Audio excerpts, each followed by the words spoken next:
அரியலூரில் பூட்டியிருந்த வீட்டின் பூட்டை உடைத்து பீரோவில் இருந்து 15 சவரன் நகை, 2 கிலோ வெள்ளி, 30,000 ரொக்க பணத்தை கொள்ளையடித்து சென்ற மர்ம நபர்களை போலீசார் தேடி வருகின்றனர்.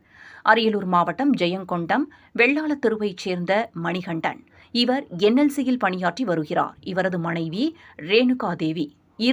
இரவு இருவரும் ஜெயங்கொண்டம் அருகில் உள்ள சின்னவளையம் கிராமத்தில் உள்ள தனது உறவினர் வீட்டிற்கு சென்றுள்ளனர். இதனையடுத்து இன்று காலை மணிகண்டனை வேலைக்கு அனுப்பிவிட்டு ரேணுகாதேவி வீட்டிற்கு வந்துள்ளார்.